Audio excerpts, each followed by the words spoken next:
ఇలాంటి వంటలు మనం తిన్నాం అనుకోండి సెంచరీ కొట్టేస్తాం.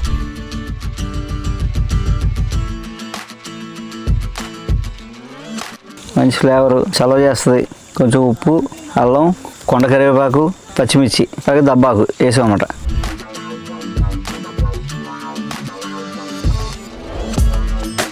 ఈ అన్నంతో కానీ రాత్రి ఇలా వండుకుని పెరుగన్నం తింటే, రాత్రి తింటే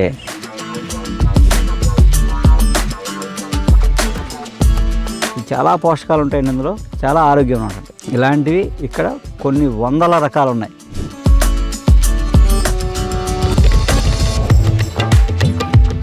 ప్రాచీన పంటల్లో ఇక్కడ అరకు ప్రాంతంలో పండించే బియ్యం ఇసుక రవ్వలు అంటారు. ఏంటంటే ఇసుక, లావు ఇసుక రేణి ఎంత ఉంటుంది గింజ ఉడికాక మళ్ళీ బియ్యం అంత అయిపోతుంది. ఇది మామూలుగా వాసన ఒక కమ్మటి మధురమైన వాసన అన్నమాట అండి. అంటే ఇలా పిలిస్తే అలా కొంచెం ఆహ్లాదంగా ఉంటుంది.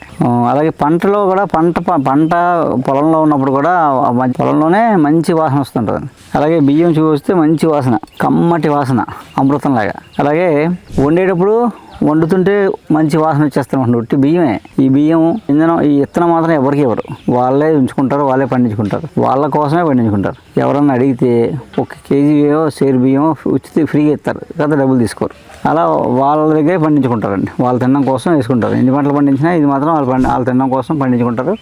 అలాగే వాళ్ళ పెళ్ళిళ్ళు, పండుగలు ఉన్నప్పుడు అందరూ కలిసి ఈ బియ్యం పోగేసి వండుకుంటారు. అలాగే ఇక్కడ ఈ విత్తనాల పండుగకి అందరూ ఇంత మూటలు పంపించారు, చిన్న పెద్ద మూటలు. వీటితోనే 28వ తారీఖు అందరికీ భోజనాలు ఈ బియ్యంతోనే. తర్వాత ఎంతో వీళ్ళు ఏం చెప్తారంటే వండుకొని జావలా తాగితే బాగుంటుంది అంటారు అనమాట. అలాగే మజ్జిగ కలిపితే చాలా బాగుంటుందంట. ఈరోజు సాయంత్రం మా భోజనం ఇక్కడ అందరికీ భోజనం ఏంటంటే ఈ ఇసుక రవ్వలతో పెరుగన్నం. కాబట్టి ఇది ఏం చేసాం, 1కి 3 రెట్లు నీళ్ళు, జావ అంటే 4 రెట్లు నీళ్ళు వేయాలి. పెరుగన్నంలో చేసుకోవాలంటే 3 రెట్లు వేయాలి. అన్నంలో చేసుకోవాలంటే 2 రెట్లు వేయాలి. అది ఇప్పుడు 1కి 3 రెట్లు నీళ్ళు వేసాం. నీళ్ళు వేసి బియ్యం వేసేస్తాం అన్నమాట.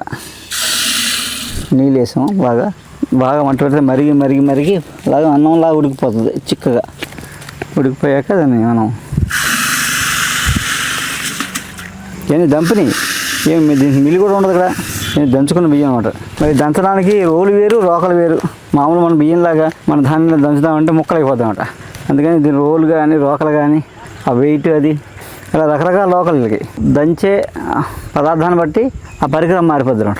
ఆ బరువుకి ఎంత బరువు అయితే మనకి పనికిరాంది పోయి పనికొచ్చేది ఉంటుందో అది తెలుసు అనమాట. మనం చేస్తాం, మన బియ్యం శుభ్రం గుండు కొట్టి తెల్లగా పాలిష్ బియ్యం తింటున్నాం, అంతా జబ్బులు. అదే వీళ్ళు ఏంటంటే చక్కగా దంచుకొని తింటారు అనమాట. అందుకు ఉండాల్సిన పోషకాలు ఉంటాయి, ఆ వెళ్ళిపోవాల్సిన పోషకాలు బయటకు పోతాయి. అక్కర్లేని బయటకు పోతే ఉండాల్సినవి అందులో ఉంటాయి.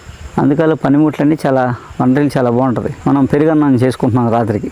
ఈ రాత్రి అందరికీ వచ్చినాయి, ఈ ఏర్పాటుకు వచ్చిన జనం మన వాళ్ళందరూ ఒక 30-40 మంది నైట్ అంతా పనిచేస్తారన్నమాట. అందుకని వాళ్ళందరికీ భోజనం ఏంటంటే ఇసుకరేణులతో ఇదిని, ఇక్కడ టమాటాలు, ఇక్కడ బంగాళదుంపలతో ఒక కిచిడి చేసాం. మధ్యాహ్నం తిన్నాం, సాయంత్రం కూడా అదే కిచిడి, దాంతోపాటు పెరుగన్నం. అసలు అమృతం అనమాట. తినగానే ప్రశాంతంగా నిద్రపడుతుంది. సో అది మనం చేసుకుంటున్నాం. ఈ ఎలా ఉండాలి ఏంటి చెప్తాను, అన్ని కలిసి చూపిస్తాను. చాలా రుచిగా ఉంటాయి. ఇలాంటి వంటలు మనం తిన్నాం అనుకోండి సెంచరీ కొట్టేస్తాం.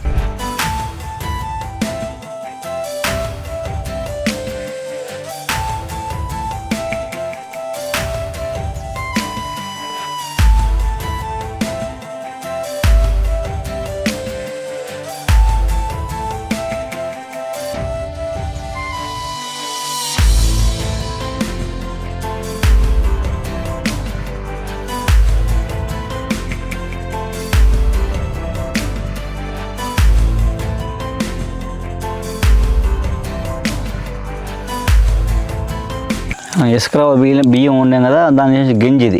ఈ గంజి ఆ అన్నం కన్నా గంజికి చాలా ఎక్కువ ప్రాధాన్యత ఇస్తారు. గంజి మాత్రం అన్నం కన్నా గంజి ఎక్కువ బాగా తాగుతారు అనమాట. ఇందులో ఏంటంటే మనం నిమ్మరసం వేసుకోవచ్చు. ఇక్కడ ఏం చేస్తారంటే దబ్బాకి ఇది ఇలా నలిపి వేసేస్తే మంచి ఫ్లేవరు, చలవ చేస్తుంది. కొంచెం ఉప్పు, అల్లం, కొండ కరివేపాకు, పచ్చిమిర్చి, అలాగే దబ్బాకు వేసామన్నమాట. ఇప్పుడు అన్నం అనుకున్నాం, ఇసుక రవ్వల అన్నం చూసారా, చిన్న గింజ ఉంది, మెతికి ఎంత పెద్ద చూసారా, ఉడికిందని వాడ్చాం గింజతో మనము మజ్జిగ వేసి సర్బతలా చేసుకున్నాం. అది చాలా బాగుంటుంది. గంజి అన్నం కన్నా గంజి ఎక్కువ బాగా తాగుతారు. గంజి అలాగే కొంచెం పెరుగు, దాంతోపాటు గ్లాసు గంజి, వాచిన గంజి. ఇదే ఇసుక రవ్వలు అన్నం వండి వాచిన గంజి కూడా ఒక గ్లాసు, ఆవాలు, కరివేపాకు, పెసరపప్పు, శనగపప్పు, జీడిపప్పు, వేరుశనగుళ్ళు, పేపు వేస్తా. రైట్. ప్రోటీన్ తిన్నా కార్బోహైడ్రేట్ ఉన్నా ప్రోటీన్ తినాలి. ఒక వంతు ప్రోటీన్కి 2 వంతులు కార్బోహైడ్రేట్స్ ఉండాలి. అందుకు అలా ఉండడం వల్ల మనకి బాగా చలవ చేస్తుంది, బలం, ఆకలి, మంచి జీర్ణశక్తి పెరుగుతుంది, పుష్టిగా తయారవుతాం. మామూలుగా ఈ అన్నంతో కానీ రాత్రి ఇలా వండుకుని పెరుగన్నం తింటే, రాత్రి తింటే మనం నిద్ర మాత్రం వేసుకోకలేదు, మంచి నిద్ర పడతామన్నమాట. కొంచెం మత్తుగా ఉంటుంది, బాగుంటుంది. ఇసుక రవ్వలు సారా అని కాసుకుంటారు మామూలుగా వేరే పద్ధతులు, అది కూడా హెల్త్ కోసం పూర్వం తాగేవారు, ఇప్పుడు ఏంటంటే వేరే విషయం అనుకోండి. కానీ ఏంటంటే మామూలుగా ఈ అన్నం తిన్నా లేదా అన్నం ఇలా పెరుగన్నం చేసి తిన్నా సాయంత్రం పూట మంచి బలానికి బలం, ఆరోగ్యానికి ఆరోగ్యం, మంచి నిద్ర కూడా కలిగిస్తారు అన్నమాట. విషయం ఏంటంటే ఇది ఎక్కడా దొరకదు, వాళ్ళు కూడా మనకి ఇవ్వరు. వాళ్ళు ఏం చెప్తారు సార్, మా ఇంటికి రండి, ఇసుక వాళ్ళు అన్నం పెడతాం, గంజి ఇవ్వం, ఇత్తనం ఇవ్వం అని చెప్తారు. గంజి ఇవ్వరు, ఇత్తనం ఇవ్వరు, అన్నం పెడతారు. అది ఆ పద్ధతి. అంటే చూడండి ఎంత వాళ్ళు అంటే విలువైంది ఏంటో వాళ్ళు తెలుసు కాబట్టి విలువైన వాళ్ళ దగ్గర ఉంచుకొని ఇది ఇచ్చినా పర్లేదు అనే ఆ భావం అన్నమాట. అంటే అది పోకూడదు, వాళ్ళ దగ్గర నుంచి పోకూడదు. ఇది ఈ ప్రాంతం తప్ప ఇంకెక్కడా పండదు. మనం తీసుకెళ్ళి ఎక్కడో మనం రాజమండ్రి గోదావరి వేసేద్దాం లేదా అక్కడ వేసేద్దాం ఇక్కడ వేసేద్దాం అనుకుంటే ఇదేమీ పండదు, ఆ క్వాలిటీ కూడా రాదు. ఈ కొండల మీద ఈ ప్రాంతంలోనే పండుద్ది. ఇంకెందుకు టేస్ట్ చూసేద్దాం. బాగుంది. సంజీవని జీవవైద్య క్షేత్రంలో ఉన్నాం. ఇది అల్లూరు జిల్లా. ఈయన దేవుళ్ళు గారు ఈ విత్తనాలు కాపాడే పనిలో ఉన్నారు ఈయన. అలాగే విత్తనాల పండుగని దాదాపు ఇది 17వ సంవత్సరం. పాత విత్తనాల పండుగ, విత్తనాలు అంటే హైబ్రిడ్ కదండి, పాత విత్తనాల పండుగ. అంటే ఇక్కడ విత్తనం కాపాడాలి, ఈ విత్తనం అంతరించిపోకూడదు, హైబ్రిడ్ రకాలు ఇక్కడ రాకూడదు అనే దాంతో చేస్తున్న ప్రయత్నం ఇది. 17 ఏళ్ళగా ఈ పాత విత్తనాల పండుగని ఇక్కడ నిర్వహిస్తున్నారైనా ప్రతి సంవత్సరం ఏప్రిల్ నెలలో. ఈ సంవత్సరం పండుగ ఏంటంటే ఏప్రిల్ 28, 29 2 రోజులు నిర్వహిస్తారు. ఇక్కడ విత్తనాలు అందరూ, ఇక్కడ ఉన్న గిరిజనులందరూ విత్తనాలు వాళ్ళు చేసిన ఉత్పత్తులు అన్ని పట్టుకుని వచ్చి ఇక్కడ ఒక 120 స్టాల్స్ పెడతారన్నమాట. ఇక్కడ పెట్టి 2 రోజుల పండుగ రాత్రి అంతా అక్కడ దింసా డ్యాన్సులు ఇవన్నీ చేసుకుంటారు అన్నమాట. అంటే తెల్లవాళ్ళు పండుగ అంటే పండుగలా ఉంటుంది. అలాగే ఇక్కడ పండిన వాటితో వీళ్ళు వంటలు చేసుకుని అందరికీ వచ్చిన వాళ్ళకి, బయట నుంచి వచ్చిన గెస్టులకి అందరికీ 3-4 వేల మందికి భోజనాలు పెడతారు. వీళ్ళు పండించిన కందిపప్పు, వీళ్ళు పండించిన కూరలు, వీళ్ళు పండించిన బియ్యం. అలాగే బియ్యంలో చెప్పుకోవాలంటే ఇవి ఇక్కడ వీళ్ళ సాంప్రదాయం, వీళ్ళ దగ్గర ఉన్నాయి. ఇవి ఇసుక రవ్వలు అంటారంట. ఇసుక రవ్వలు అంటారంట. అంటే ఇసుక రవ్వ ఎలా ఉంటుంది, పెద్దది, దొడ్డ ఇసుక అంటాం, అలా ఉన్నాయి మన బియ్యం. కానీ మొండికి పెద్ద అయిపోతాయి. ఇది చాలా పోషకాలు ఉంటాయండి ఇందులో, చాలా ఆరోగ్యం ఉంటుంది. ఇలాంటివి ఇక్కడ కొన్ని వందల రకాలు ఉన్నాయి. ఏం చెప్తారు? సరే, నమస్కారం అండి. నా పేరు దేవుళ్ళు, సంజీవని ఎన్విరాన్మెంట్ ప్రొటెక్షన్ సొసైటీ, మరియు ఇక్కడ దింసా natural farming farmer producer organization president ఉన్నారు, సెక్రటరీ ఉన్నారు. మాకు సుమారుగా లేదంటే ఒక డైరెక్ట్గా మాకు 1000 మంది సభ్యులు, ఇండైరెక్ట్గా అయితే మాకు 1000 మంది సభ్యులు మాకు ఇక్కడ 4 మండలంలోని ఈ నేచురల్ ఫార్మింగ్ దీని మీద పనిచేస్తుంది. ముఖ్యంగా ఈరోజు మేము 28వ తారీఖున చేసిన పండగ పాత విత్తనాల పండుగ, తూర్పు కనుమల జీవ వైవిధ్య జాతర.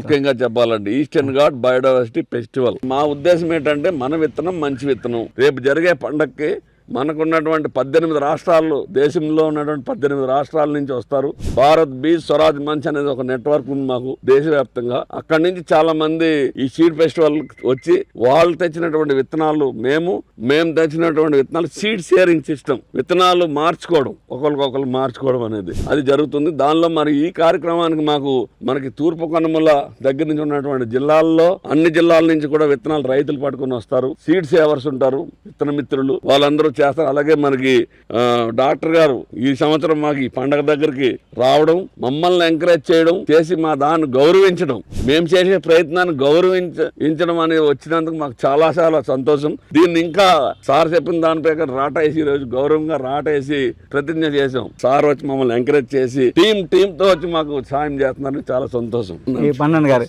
ఈయన 25 ఏళ్ళ నుంచి ఇక్కడ అయింది, ఈయన కూడా 25 ఏళ్ళ నుంచి ఇక్కడే, ఇంకా రాత్రి పగలు ఇదే దాని మీద ఉండడం చాలా సంతోషం సార్. మాకు మేమైతే ఇంకా ఇది చేస్తామా అన్నది మా మీద పడింది. మీలాంటి వాళ్ళు వచ్చి మాకు ఇక ఇంత ఎంకరేజ్ చేసినందుకు నిజంగా సార్ ధన్యవాదాలు సార్.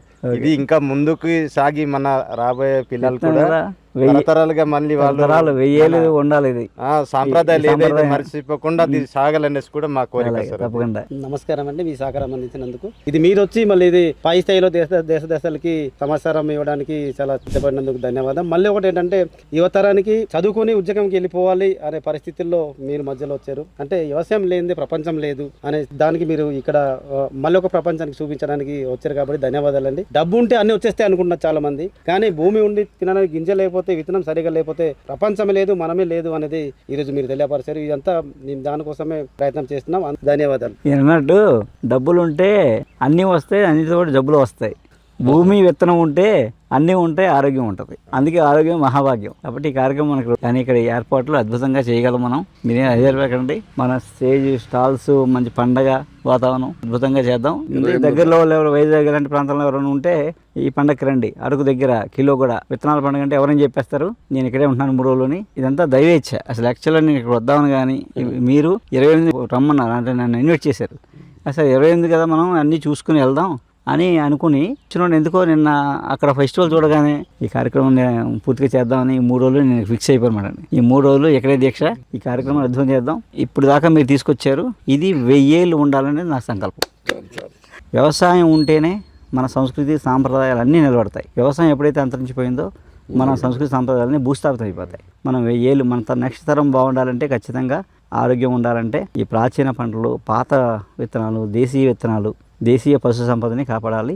మనం అలాంటి ఆహారాన్ని తీసుకోవాలి. అందుకే ఇది పండగ. ఇక్కడ దగ్గర వాళ్ళు ఎవరన్నా అందుబాటులో ఉండి రాగలిగితే 2 రోజులు 28, 29 2 రోజులు కూడా నేను ఇక్కడే ఉంటాను.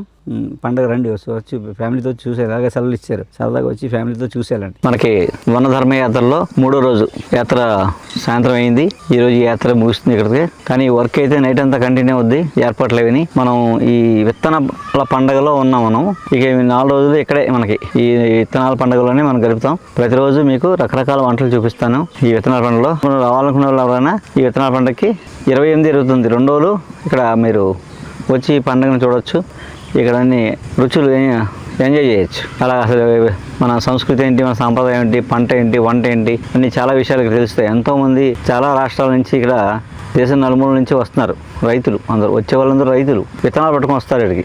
కాబట్టి ఇక్కడ వస్తే అసలు విత్తనం అంటే ఏంటి, పంట అంటే ఏంటి, మనం ఎక్కడ ఉన్నాం ఏంటి అని తెలుస్తాయి. ఫ్యామిలీతో రావడానికి ప్రయత్నం చేయండి. దగ్గర ఉన్న వాళ్ళు ఎవరంటే వైజాగ్ లాంటి దగ్గరే కదా అని చెప్పి రావడం. అరకు పక్కనే, అరకు 4 కిలోమీటర్లు ఇది. ఈరోజు సాయంత్రం యాత్ర ఇంతటితో ముగిసింది. రేపు పొద్దున మళ్ళీ కలుద్దాం. నమస్కారం.